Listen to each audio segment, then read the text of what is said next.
because sometimes I feel like, yeah, I am a leader in nursing and in nurse anesthesia and, in our program and things like that.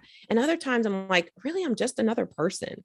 And I think that aspect is just a part of my personality. I don't feel like I'm bigger than anyone or anything. And so I feel like with that leadership style or bringing that into any relationship, I'm not the be all and end all. And there's so much more that goes into nursing and nursing leadership. And I think we all need to understand that as nurses.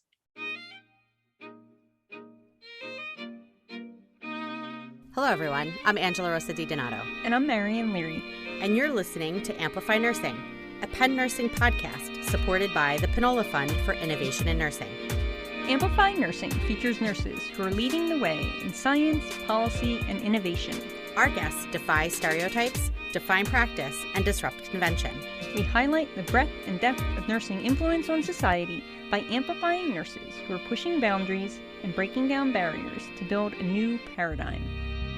Today on the Amplify Nursing podcast, we talk with Dr. Dawn Bent, Program Administrator of the DNP Nurse Anesthesia Program at the University of Pennsylvania School of Nursing. As faculty at Penn Nursing, Dr. Bent has mentored numerous nursing students, and she continues to inspire and support them through the many clinical and academic rigors that they face.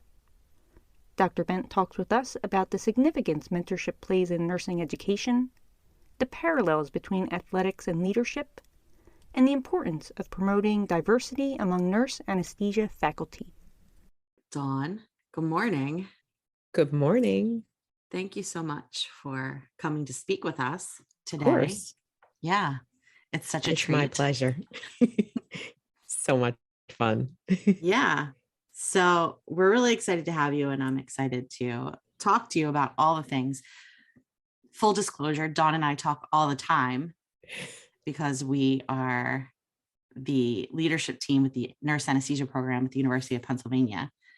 But today I get to talk about all the things that we don't talk about on a regular basis because we're busy doing other things. So we'll start with our initial question. What brought you into nursing? So that is, it's sort of a loaded question. As I was growing up, my grandmother, my aunt, I had an uncle who worked in healthcare. So it was a likely pathway that I was going to work in healthcare of some sort. I really looked up to my one aunt who, as a matter of fact, when I took my second ICU job, it was in an ICU that she worked in for 20 something years as well. But yeah, so I had family members that were nurses, and I was like, this is not a bad thing. As a matter of fact, when I was a senior in high school, they always ask you, what do you see yourself in 5 years? Where do you see yourself in 10 years? And honestly, I had my senior book. I still have it. And my 10-year plan was that I was going to be a pediatric nurse or a pediatric psychologist. Well, I'm not a pediatric psychologist, so I actually am a pediatric, nurse anesthetist. And I was a pediatric nurse for years before I did that. So that's kind of what drew me to nursing. Mentorship into the profession is really cool. Yeah, it's so important too. And I think some of the things that we lose as nurses, everybody talks about nurses are so mean. And I'm like, wait, they're not so mean, But I think that mentoring other nurses, if we think about our profession and we want our profession to grow and be relevant at all times, mentorship is just a natural segue. People throw that term around a lot, I think. They're mentoring this person, mentoring that person. And what does it really mean? And the mentor relationship actually starts with the mentee themselves. And I think that we lose that part, knowing what the mentee needs from us as a mentor. And I think that's where we kind of fail ourselves as nurses, but I think we're getting back on track to what it really means to mentor our new nurses. So talk about that a little bit more. What you're saying is that the mentee reaching out to people who have experience is what drives that relationship. Yeah, I believe so, because if I have a couple students that I'm acting as their mentor and I treat them all the same way. Student A, I'm giving you this. Student B, I'm giving you this. And student C, I'm giving you that. And it's all the same. That might not be their need from me. Someone might need me to check in on them on a daily basis. I mean, we've seen that, right?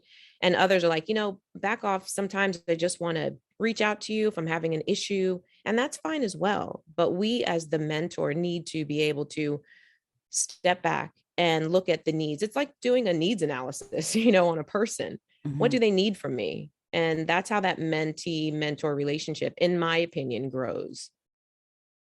I think what most people do is they come about it from the perspective of I'm the mentor and I will tell you Yeah. what needs to happen. Yeah. And I think we fail students in that respect when we take the leadership role of the mentee mentor relationship. Our Mhm. kids, think about your kids. They all don't need the same thing from you. It's the same as being a mentor. Everybody needs something different. And I think it's interesting too, because I'm not sure that the mentees always recognize that either. Yeah. And it's funny when I enter into that relationship with a student, and they reach out, do you mind mentoring me? And one of the first questions I do ask them is, what does it mean for me to be your mentor? Like, what is it that you're looking for in this relationship? And they tell me, and I'm like, okay, yeah, I can do that. Sometimes it's a matter of checking in. You may not hear from somebody you're mentoring for weeks, and a just simple check-in, like, hey, how are you doing? I just want to touch base, and everything's going great. And I usually expect that answer because I feel like students, especially when you first establish that relationship with them, and they know that you're in it for the long haul, whatever the long haul is. If it's a month, it's 2 months, 5 years, 10 years. I mean, we all have those students that we were their quote unquote faculty mentor when they were in our program, for example, years ago. I still hear from some of those students, like whether it's a Mhm. pediatric case, they're like, oh my gosh, can you walk me through this case? Like, what does it look like? I haven't taken care of a peds patient since my rotation or something like that. So I think establishing that very early, again, and I call it like a needs analysis almost. But if you establish that early, what is it that you need from me? And I want to be able to provide that to you. That's how that relationship just kind of develops and blossoms from the start. How did you become interested in mentorship and leadership in nursing? So, interestingly enough, when I started in the anesthesia program, it was roughly 2008 is when I took on a very, very part-time role in the simulation lab. And the then program director, Maria Magro, it was really cool how our relationship developed because she was like, I see you doing this. And I'm looking at her like, okay, I guess, but she, and we all know Maria, she pulls out the best in most individuals. Being in a relationship with her is just one of those things that kind of makes your heart soar a little bit because she does bring out the best in people. So when I first started, she said, I see you doing these things. And I'm like, oh, I don't really see in my head, I was like, I don't really see myself doing those things, but okay. But sometimes people do see things in you that you don't see in yourself. Um, so she was kind of the one who she was like, tell me what you need from me. Tell me what you want me to do for you. Tell me. And I was like, okay, that's how it starts. It's like, I tell you, and we kind of work that thing together. So the leadership part, we could talk for hours on that because sometimes I feel like, yeah, I am a leader in nursing and in nurse anesthesia and, in our program and things like that. And other times I'm like, really, I'm just another person. And I think that aspect is just a part of my personality. I don't feel like I'm bigger than anyone or anything. And so I feel like with that leadership style or bringing that into any relationship, I'm not the be all and end all. And there's so much more that goes into nursing and nursing leadership. And I think we all need to understand that as nurses. Yeah, I couldn't agree with you more there. Do you think your experience with athletics has affected your leadership style? Absolutely, 100%. It's funny because this is something that we kind of talk about. I am so, I don't know, the athlete and what people learn from athletics. My cousin said it best one time. He was coaching youth soccer for a long time. And one of the things that he said was, if I'm not teaching these kids about life, then my job as a coach is not done. And I thought about that and what that meant. And how does that segue into leadership as a nurse? I mean, let's join those athletic and, kind of academic brains. you learn so much about yourself in sports. You learn how to lead if you're the oldest or, more experienced on a team. But then if you're not the most experienced, you learn how to follow. And it's super important for us, even as nurses. Like, I have to know when to lead a group, but I also have to know when to sit back and listen and kind of follow and take ideas from other people and say, oh, wow, like I never thought about that. And I think that's one of the strengths of my leadership style is that I'm not the be all and end all. So if I sit in a room and everyone has commentary on a specific subject, I'll never be the one to raise my hand and say, I don't think that's the right way, because I think that we can all mesh different ways to make it right for ourselves or right for the occasion or right for the program.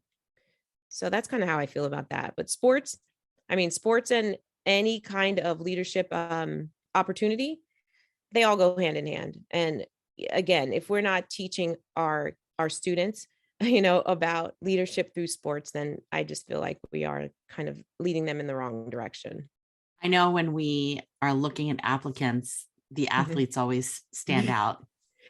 Yeah, it's that they have been through teamwork, which is, we talk about teamwork all the time and how super important it is for us as a team, for our students to be a team, for each cohort to be a team, and the program to be a team. So that's really important to me. And in sports, you learn about that. When you do team sports, you've got to rely on somebody else on the field. My daughters play high level field hockey. So there are 11 players on the field and no one can do it on their own, right? You need the backs, you need the midfielders, you need the goalie. Everybody has a job to do. And so that's what I feel like sports brings that into, like, our program specifically. The athletes, I'm like, they've been through adversity. They've been through wins and losses. They know how to accept wins and losses. One of the things I always tell our students is you should always this is an okay time to be at 50% most of the time. And my group of mentees, they look at me and they go, what do you mean? And I tell them, don't let your high days be too high and your low days be too low. It's okay to be 50%, because, you're going to have an amazing clinical day and the next day might be awful. But if you like wax and wane your emotions with those days, wow, that's a lot of endorphins and catecholamines, over the course of a week that you're just putting a lot of effort into. So if you kind of go that 50%, right in the middle, someone's like, oh my gosh, you're the most amazing student I've ever worked with. And you're like, thank you. And that's kind of it. And you move on. And the next day when someone goes, you're kind of the worst student I've had this week. And you're like, okay, thank you. And you learn the lesson and you move on. It's okay. Just be in the middle. And that kind of keeps those emotions in check. I feel like athletes have that. They have that piece of them that they're like, okay, we just lost. It was 10-0, but I'm okay with that because there were lessons learned in that loss. Or we just won. It was 10-0 and we won, but there's a lot of lessons learned. Maybe we didn't do our best, but it just happens that we were on the good side of an ugly win. And it happens like that. So those are the lessons that athletes bring, I think, to our program.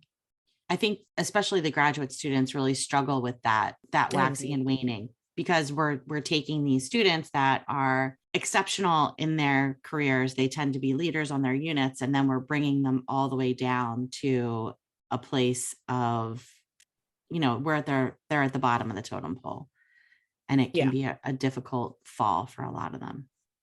Yeah, it really is. And I think that we do a pretty good job of getting them to a place where it's okay to be average sometimes, because at the end of this program, you're going to excel, and that's okay. And that's great. And that's what we want from them. But I think that we do a pretty decent job, not patting ourselves on the back all the time, but we do a pretty decent job of telling them it's okay to be in the middle and, just kind of keep those things in check. Where you want to go and you're going to get there. What are some of the outside projects that you're working on? Okay, so COVID did a lot of things to a lot of people, and it kept me a little bit busy. So I started just to play on my name, Bent on Education podcast. And oddly enough, it was by design the idea of a student. And I don't remember which student it was, but they were coming into our cohort and they're like, Dr. Ben, is there anything that I can read to prepare myself? And all I thought was, before I started anesthesia school, I started reading Basics of Anesthesia by Stolting. And I'm reading this book and I'm like, what is this person even saying? I didn't know what it meant. There's a Mac and there's a Mac and they're different. Like, what is this? Right. And so I said, listen, I can put together short videos of reviews of physiology, airway anatomy, and things like that. You can review them, listen to them, and so on and so forth. They're like, okay, that's great. So that kind of gave me the idea. And I started, just putting together little reviews for students and put it on a podcast. And they were like, this is amazing. And it's funny because this was last spring. I'm getting back to adding content to it. It's on YouTube as well, because some of the students, like, I just want to see the PowerPoint slides. So that's up on YouTube. The podcast itself, a lot of students, like, I continue to review them, which is great. So it's just out there for, students to take advantage of. Of course, all things social media. It's on, I have together a Bent on Education Instagram group, which I try to highlight, some of our students that are in the program with their permission, of course, as well as just giving them some words of encouragement, because I feel like sometimes they just need to see that, like, it's okay not to be okay today. And they're like, yeah, it is, like, and I'm okay. And so I just kind of put little, words of encouragement up there. On my Facebook group, I'll even do little quizzes for the students. Like, I'll take pictures of medication in the OR and say, okay, 1, 2, 3, go. Let's talk about this. Let's talk about glycopyrrolate. How does it differ from atropine, and so on and so forth. And the students just get a little review, and sometimes a little at a time just chips away at, any kind of deficit in their knowledge base. They reach out to me. They're like, this is great. I love it. And I'm like, great. So I'll continue, that aspect. At one point, I started a Young Women on Fire podcast. So through COVID, like I said, it's changed for a lot of people. And there were a lot of young people that were doing major things, athletes that were going into college on, full scholarships, things like that. I found a group of, or two, it was actually 2 young women at the University of Delaware that they started an earring company. So I just talked to them about, what that looked like. How did you do it? They did it obviously because it was through COVID and everybody did things through COVID. There was another young lady who, she did a lot of arts and crafts projects. She lived out in California in Sacramento, and her company was called the Yellow Company, doing really great things for, other people. So that's a little bit more on the back burner because obviously, running this program with you, this takes up so much of our time, but I just try to keep those things out there. One of the other projects that I'm really super excited about that I've been working with 2 other program directors and Dante Flanagan with his Bigger Dreams, Better Tomorrows Foundation is a faculty fellowship program. Dr. Riedel and Dr. Adnusi. Dr. Riedel is from the University of Tulsa's nurse anesthesia program. Dr. Adnusi is with Cedar Crest.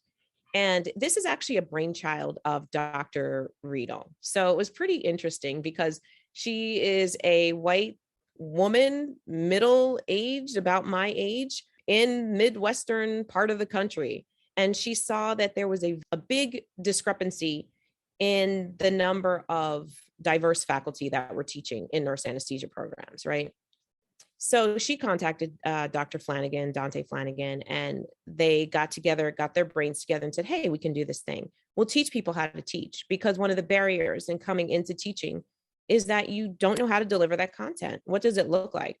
Academic jargon is like nursing jargon. If you're not in it, you don't really understand what it means. So they reached out to me and I was like, absolutely, I'll 100% participate. And then Dr. Adnusi came on board as well. So we're just at the tail end of our first cohort of students. There were 4 students. They were kind of our pilot. We walk through, like, how do you do a PowerPoint? I mean, you know what it's like. You can either put 17,000 words on a slide or you can put 7. And either way, you have to be able to explain that content. And, one of the videos they had to watch was a TED Talk about death by PowerPoint, which we know that happens a lot, right? So we did that. And it just segued into other aspects, like, what does it look like, adding credits to your course? How do you do a course objective? What are the references that you utilize? The utilization of Bloom's taxonomy in developing your PowerPoint information. How do you do a academic CV? Why does that differ?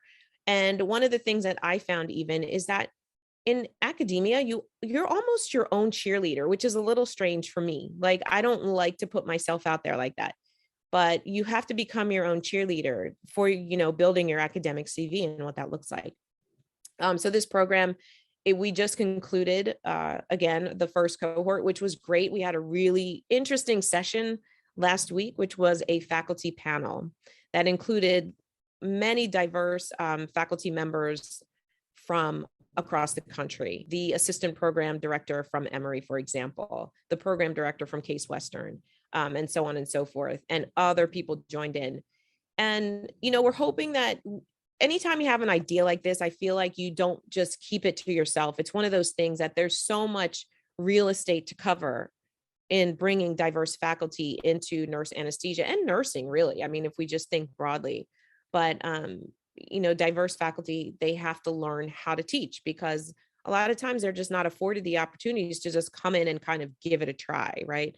So if you arm them with the information that's necessary, I mean, the world could potentially be their oyster. We know there are still those barriers in place, but breaking down those barriers is super important for me, especially as a woman of color. I think that's a great concept, and you're absolutely right. When I came on board, I was asked to come and, much like you, to start in the sim lab at Penn, and then as opportunities came up for lectures, I was pushed into taking an education course, which Yes. you and I took together, actually. Yeah, Yeah. we did. So, we were given that, but not everyone has that support system to teach you how to do that. And, Yeah. we had to learn to become teachers. Yeah. And it's really hard when you're trying to get your foot in the door, but you're really not sure how to do that. Mm-hmm. I feel lucky in some respects that I'm here. You know me, it was never a position or anything that I was like, that's on my radar, that's on my back burner. It was just not one of those things. I was always happy being Robin. There was a Batman, I was Robin. I'm good with this. Like, I can take direction. You want me to do something, I'm kind of your girl. I'll get it done. But, there was a point when we were Penn was our program. We went through a lot of changes. And I think the last thing I said to Dr. Fairman when she and I talked about this position is, I said to her, if I don't take this job, how are you filling the position? And they were looking to go outside of the university. And at that point, like, for me, it was about the students. I put myself kind of on the back burner, and I was like, well, these students deserve someone who knows them, someone who's kind of been in the trenches with them. So that's kind of what made me take this position. So again, it wasn't one of those things that I started out lecturing in sim and said, eventually one day I want to be the director of this program. That was never on my horizon. But every now and then your preparation for something meets that opportunity and it marries each other. And it's kind of, that's the time when you need to do it. Lucky me that I have you as, my second part of our leadership, because it's been a ride so far. And I anticipate that we have many more years of this. So it's good. And those of you who don't know Dr. DiDonato, don't know Angela, it's one of those things where we talk about everything. Like, I mean, there's no subject area in the program that is untouched by the two of us. And do we agree all the time? Absolutely not, but that makes a great relationship because neither one of us are yes people. So we don't just like rubber stamp the other person's idea. We come with our own ideas. And that's why this relationship works out so well. Yeah, we were really lucky that we worked together for so long as partners, and we had our desks were right behind each other. So we spent a lot of time just going back and forth between the little drive-through window that was between our two desks, discussing our different content or different things, or, how things were going within the program and what changes we thought needed to happen. So it worked out really well that we were able to step into that. Well, then, and also too, that you didn't take no for an answer, because there was a couple times you were like, let's go out for margaritas. And I'm like, sure. And then you were like, let's go start this program. And I'm like, no. True story there. It took a couple. It was a spring. Thank goodness it was spring because, Yeah. it's margarita season. So yeah, it was great. That was Yeah. good. Yeah, it worked out. It worked out really well. So what I think I would be remiss because anyone who's going to listen to this, who's interested in applying to an anesthesia program is going to want to know what are some of the things that you look for in students coming into a program? The authenticity, be your real self. Don't come in trying to be like a student that was there 3 years ago. That's not you. So I want to see you as a person, right? That's the first and foremost. Know all the things you can know on your unit. Anesthesia is one of those nursing careers that a lot of students want to get into. I mean, let's be honest, it pays well. So students look at that. But gosh, if you have 2 or 3 years on your unit and you are digging deep into the pathophysiology of someone's disease process, I'm giving a medication. How's that working on a cellular level? That's what I want to see in a student. Have a good why, because if you don't have a good why, those days when you feel like, why did I do this? You're going to want to quit. So if you have a good why, that just makes all of the difference.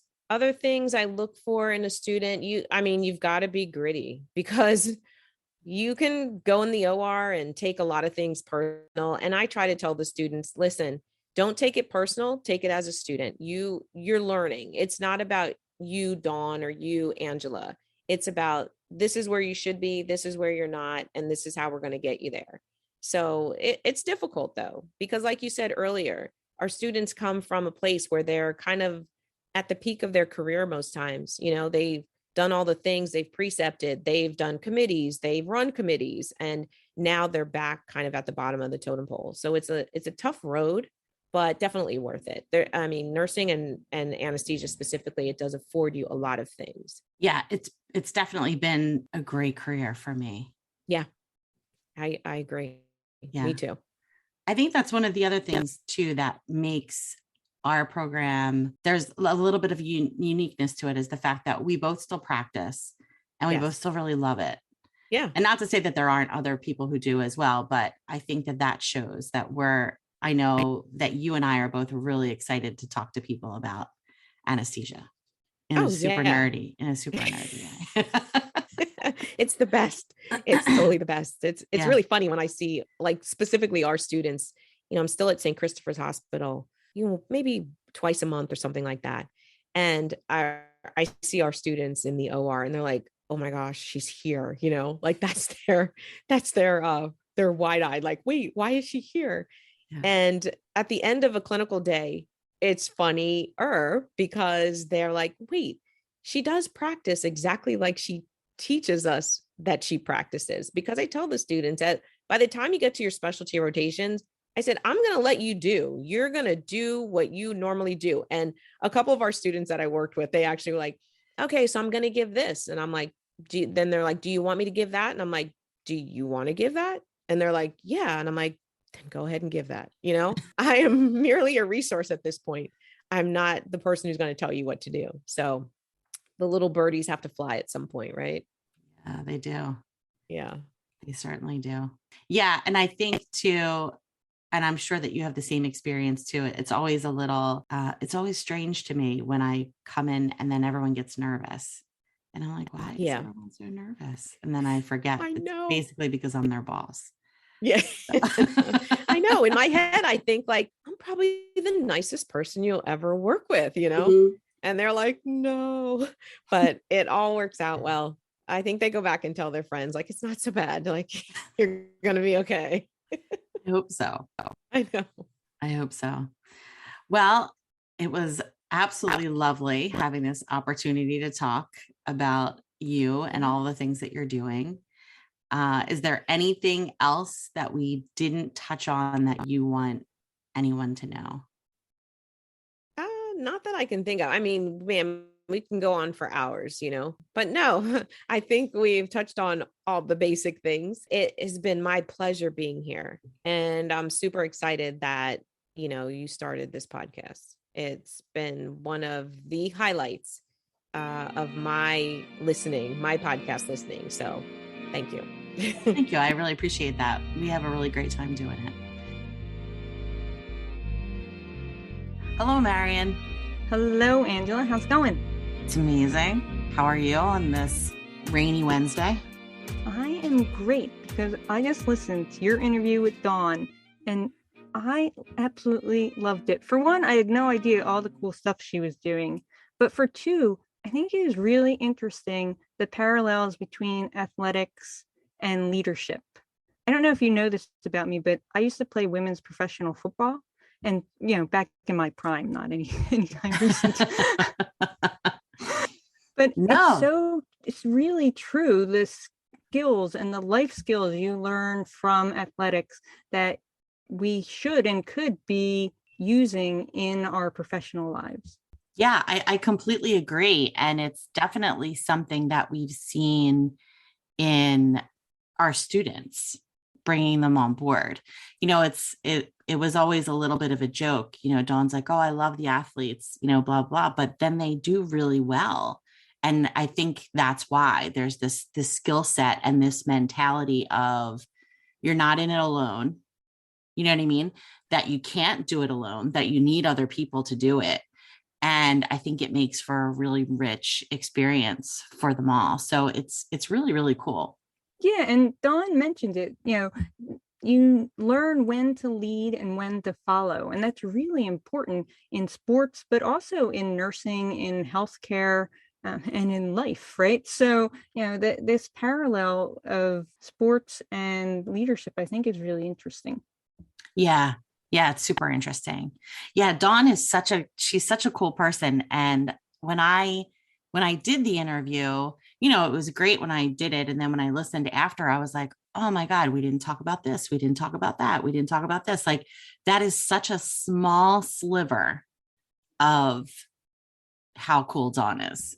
Well, I think Dawn is cool too. And I was so thrilled to learn more about her. And now I'm going to be intrigued and I'm just going to have to take her out for coffee and learn the rest.